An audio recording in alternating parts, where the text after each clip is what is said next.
I like a lot of piranha. Diawali dengan latar di sebuah pelabuhan di negara Hong Kong, tampak terlihat sibuknya para pekerja yang sedang bongkar muat sebuah peti box besar dari kontainer-kontainer yang berjejer-jejer.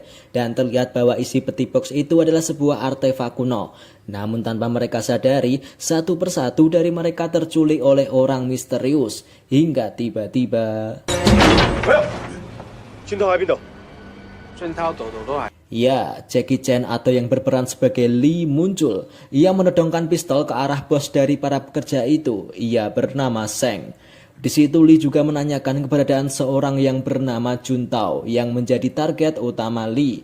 Namun dengan cepat Seng berhasil melarikan diri.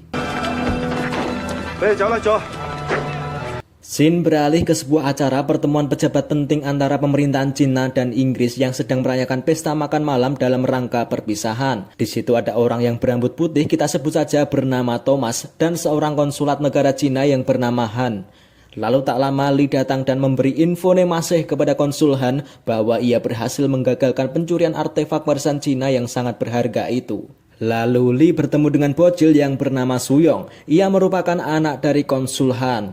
Karena ayahnya Suyong akan pindah dinas ke Amerika, ia akan ikut pergi dan sekolah di sana. Namun Lee tak ikut bersama mereka. Tetapi di situ Suyong juga diberi semacam kenang-kenangan berupa kalung dari Lee karena hubungan mereka juga ibarat seperti keluarga sendiri. Kemudian beralih ke Amerika Serikat. Tampak terlihat pria berkulit hitam dengan mobil hitamnya sedang menemui pria berkulit putih yang bernama Cliff.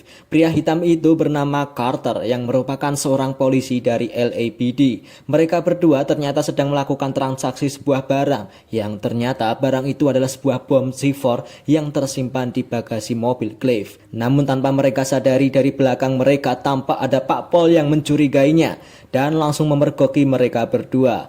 Namun yang terjadi kemudian...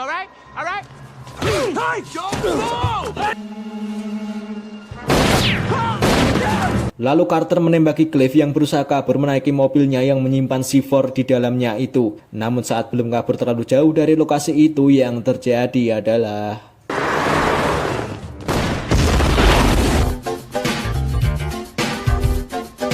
Scene beralih ke kantor konsulat Cina di Amerika Serikat. Terlihat konsul Han ingin mengantarkan Suyong berangkat ke sekolah, tetapi karena ada telepon, ia tak jadi mengantarkan anaknya itu. Dan Suyong akhirnya hanya berangkat ditemani dengan ajudannya menaiki mobilnya.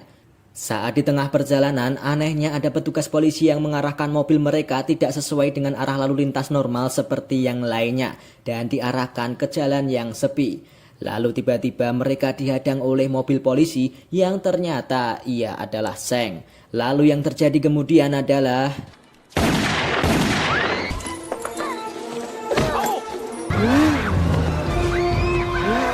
Ya, Suyong terculik.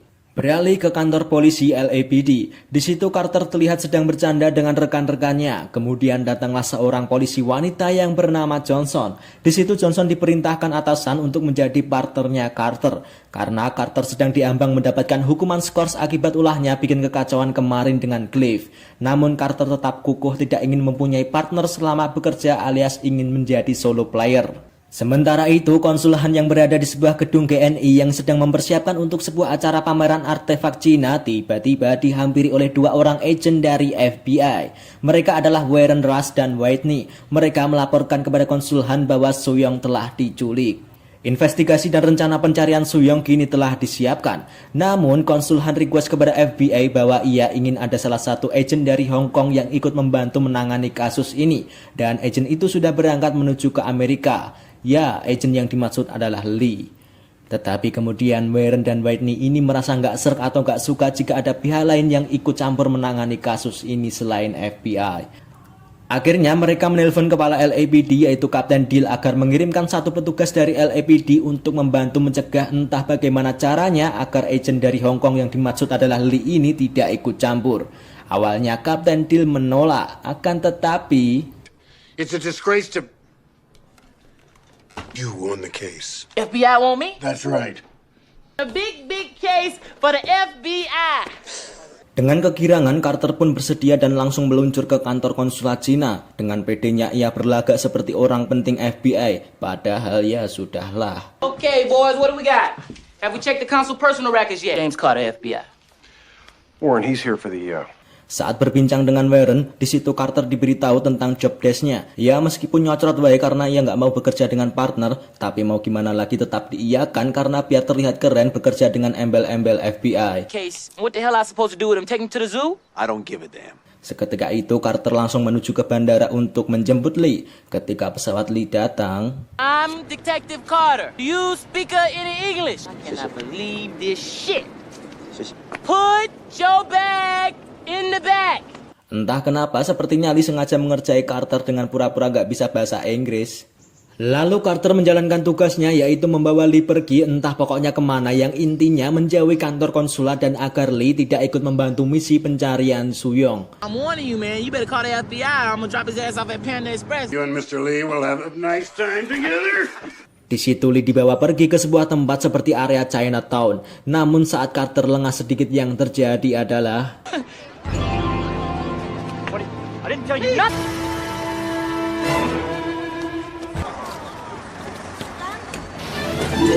ya Lee diam-diam kabur.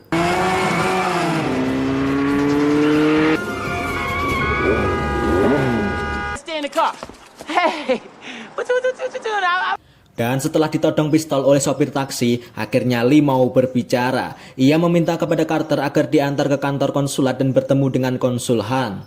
Akhirnya Carter mengajak Lee ke sebuah tempat biliar dan bar, tempat yang mengerikan berkumpulnya para gangster. Di situ Carter seolah-olah seperti pahlawan. Ternyata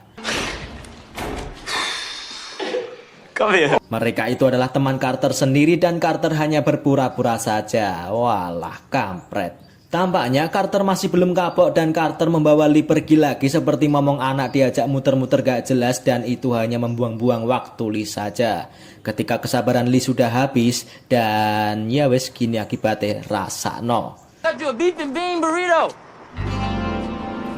Akhirnya Lee pergi ke alamat konsulat Cina seorang diri dengan borgol dan setir mobil yang masih nyangkut di tangannya. Orang-orang FBI yang berjaga-jaga merasa curiga dan menganggap Lee sebuah ancaman. Tetapi dengan mudah Lee menyusup masuk ke dalam kantor konsulat dan menghajar semua petugas. Wah, mantap. Don't move! Where the hell is Carter? Setelah mereka semua berkumpul di konsulat Cina, tiba-tiba ada sebuah telepon masuk yang ternyata itu adalah telepon dari Seng. Dengan cocotnya Carter yang licin seperti aspal ketumpahan oli itu, dengan santainya ia meladeni Seng di telepon. Sedangkan agen lain mencatat rekaman pembicaraannya. $1 million? And who you think you kidnapped? Chelsea Clinton? And 10 million in tens. You want any fives with that? Yang telah disimpulkan bahwa Seng meminta tebusan sebesar 50 juta untuk membebaskan Suyong. Tetapi diketahui juga bahwa lokasi Seng telah berhasil terlacak, yaitu berada di Jalan Broadway Selatan, Kelurahan Downtown. Seketika itu polisi dan FBI atau tim Densus Amerika langsung dikerahkan menuju ke Jalan Broadway Selatan, Kelurahan Downtown untuk mengepung sebuah tempat yang merupakan gedung kosong. Mereka langsung satset tersebar di segala sisi gedung itu. Lalu tak lama kemudian Lee dan Carter datang dengan mobil legendnya itu. Wah, setirnya udah ada. Ketika melihat gedung itu, Lee langsung merasakan hawa tak sedap. Ia menyarankan Warren dan Whitney untuk menarik mundur pasukannya karena Lee merasa curiga dengan gedung kosong itu. Namun Warren tak menghiraukannya. Dan dugaan Lee benar, gedung itu kosong. Lalu yang terjadi kemudian adalah tentu dalang dibalik ledakan bom itu tak lain kalau bukan ulah dari Seng yang ternyata dia berada tak jauh dari gedung itu juga. Namun Lee yang melihatnya seketika itu Lee langsung mengejar Seng dan diikuti oleh Carter. Ya, di sini kita disuguhkan aksi seperti film Tom and Jerry yang sedang kejar-kejaran. That ain't far enough, man. Kemudian saat melewati papan yang rapuh, kaki Seng keseleo dan ia menjatuhkan sebuah benda kecil entah apakah itu. Namun sayangnya di sini Seng berhasil kabur. Meskipun begitu, tetapi benda kecil milik Seng yang terjatuh tadi berhasil diambil oleh Lee dan Carter.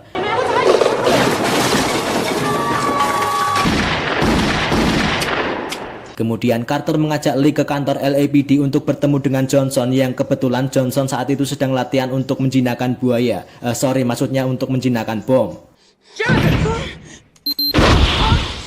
Lalu Carter menunjukkan benda kecil itu kepada Johnson, dan Johnson hanya mengira-ngira bahwa benda kecil itu bisa saja sebuah remote untuk meledakkan sebuah bom C4. On Christmas about us sleeping together, I'm sorry.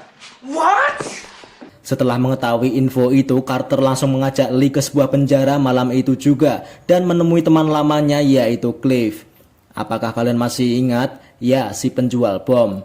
Sebelumnya Cliff masih belum mau buka mulut soal siapakah yang membeli bom C4 buatannya itu. Namun setelah dipaksa oleh Lee, ia akhirnya mengatakan bahwa Juntao lah yang membelinya dan lokasi markasnya sekarang berada di restoran Foochow di area Chinatown. Saat itu juga dua maut itu langsung menuju ke restoran tersebut. Sesampainya di sana, mereka berdua tak langsung masuk ke restoran itu tetapi memantau situasi dari luar. Ya sambil santuy dan cari takjil dulu lah. Absolutely not. No name by no war. What you got? Camel something. What? Kinda good.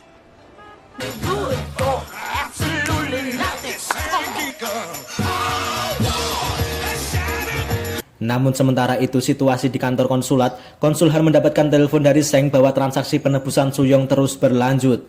Kini Seng meminta konsul Han bahwa transaksi COD itu dilakukan di gang belakang restoran Foochow dan hanya diberi sisa waktu 29 menit. Kembali ke duo maut. Saat masih adu bacrot, tiba-tiba Carter melihat Seng masuk ke dalam restoran Foochow. Saat itu juga mereka langsung membututinya dan kali ini Carter yang masuk duluan karena mungkin tak ada yang mengenalinya. This one more. Flip it open, flip it closed. Do it fast. Flip it open, flip it closed. Do it fast. Ketika masuk ke dalam, ya elah, langsung tanpa basa-basi ceplas-ceplos wae bahwa ia bilang ingin bertemu dengan Juntao kepada karyawan restoran. Karyawan restoran yang berusaha menutupinya pun akhirnya lapor ke Seng dan Juntao. Dan ternyata... Apakah kalian masih ingat dengan Thomas rekannya konsul Han? Ya, sosok Juntao yang dicari selama ini ternyata adalah Thomas and Friend. Akhirnya Carter pun diberi izin untuk naik bertemu dengan Juntao. Namun sayangnya di sini ia dijebak. Sebelumnya Suyong saat itu juga sudah dipindahkan ke mobil van Scooby-Doo untuk dibawa pergi bersama Juntao karena mungkin mereka merasa tak aman. Padahal tim FBI dan konsul Han sudah siap cus menuju ke restoran Foochow. Waduh. Kini kondisi Carter terjebak di dalam lubang buaya alias markas gengnya Seng. Lalu Seng ikut kabur dan memasrahkan Carter kepada cecunguknya itu untuk menghabisinya. Knock that yellow. Which one of y'all kicked me? Yourself off. You're bleeding. Saat posisi Carter sedang terdesak, untungnya datanglah Lee di saat yang tepat. Dan bang bang bang. LAPD!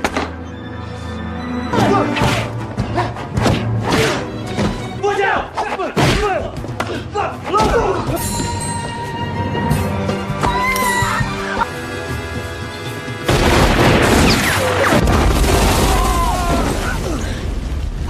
Selesai gelut tiba-tiba datanglah tim FBI dan konsul Han di gang belakang restoran Foochow. Namun kacau, lagi-lagi hasilnya nihil gara-gara ulah duo maut itu. Yang pasti kali ini mereka benar-benar marah dan terganggu atas kekacauan yang dilakukan oleh Lee dan Carter. Lalu mereka berdua dibawa ke kantor konsulat dan di saat itu jugalah ternyata Lee akan dipulangkan ke Hong Kong esok harinya karena kesalahannya itu.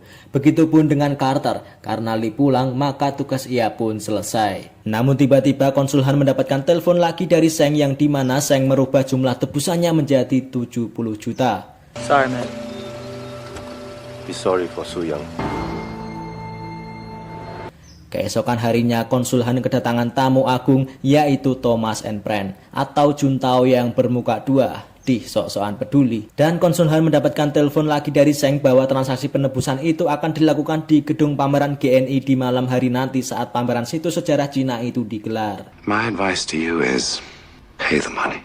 Sementara itu Carter yang masih merasa bersalah dan kasihan kepada Lee, akhirnya ia meminta bantuan kepada Johnson agar datang ke acara pameran nanti malam dan melakukan rencana entah seperti apa nantinya. One other thing. Yeah? What color panties you got on? Carter OTW menuju ke bandara untuk menghampiri Lee sebelum pesawatnya lepas landas. Lagi-lagi dengan ide ngawur dan mulutnya yang licin itu, dia berhasil masuk ke pesawat dan membawa Lee kembali pergi. Dan acara pameran di malam hari itu pun tiba. Lee, Carter, dan Johnson datang ke acara itu dan bersiap ingin melakukan rencana yang telah dipersiapkan, entah apa itu, sepertinya nggak ada. Namun tentunya di dalam gedung itu tersebar agen-agen dari FBI dan ada juga Seng serta cecunguknya yang sedang menyamar. Saat konsulhan melakukan pidato sambutan, tiba-tiba ia merasa tak kuat menahan kesedihannya dan digantikan oleh Thomas. Lalu Carter berkata bahwa sepertinya ia pernah melihat Thomas saat di restoran Fu Chao, dan ia ingin berencana untuk menyingkirkan tamu-tamu undangan itu terlebih dahulu. Lalu yang terjadi adalah... Hey! Excuse me, ladies and gentlemen. Get them titties out of here. Somebody grab Carter. Ya, situasi semakin kacau. Thomas terlihat meminta remote C4 kepada Seng yang diketahui oleh Lee, dan Lee yakin bahwa sosok Juntao selama ini adalah Thomas.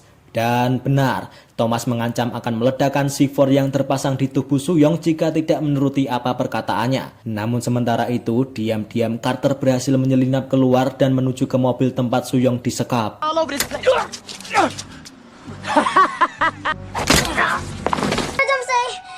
It will explode. Okay, I think. Saat situasi di dalam semakin tegang dan Thomas ingin kabur, tiba-tiba... Good night. Ya, Carter datang menerobos masuk ke dalam dengan membawa mobil van Scooby-Doo itu yang di dalamnya ada Suyong bersama bom C4-nya.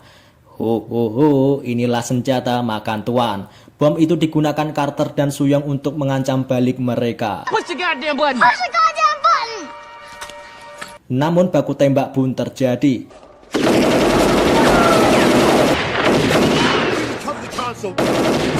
Kesempatan itu digunakan Thomas untuk mencoba melarikan diri dengan membawa koper berisi uang yang terdapat di ruang kontrol di lantai 2. Lalu Thomas bergegas menuju ke atap gedung yang rencananya ia akan dijemput dengan helikopter rentalan. Sementara itu Suyong dibawa kembali masuk ke mobil van itu dan dibantu oleh Johnson untuk menjinakkan bom C4 itu. Dan ya, selamat. Lalu bom itu akan dibuang oleh Lee. No, that ain't the bomb.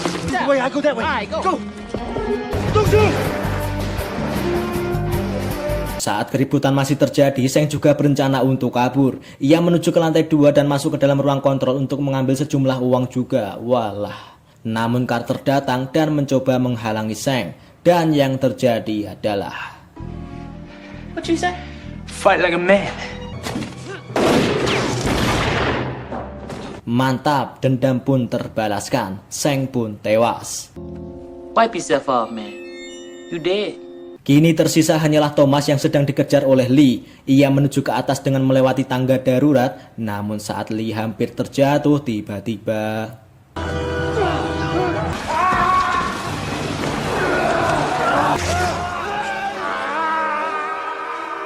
kualat, senjata makan tuan. Thomas pun terjatuh dan tewas. Hang on for about an hour. I'm gonna go get the ambulance. I'll be right back.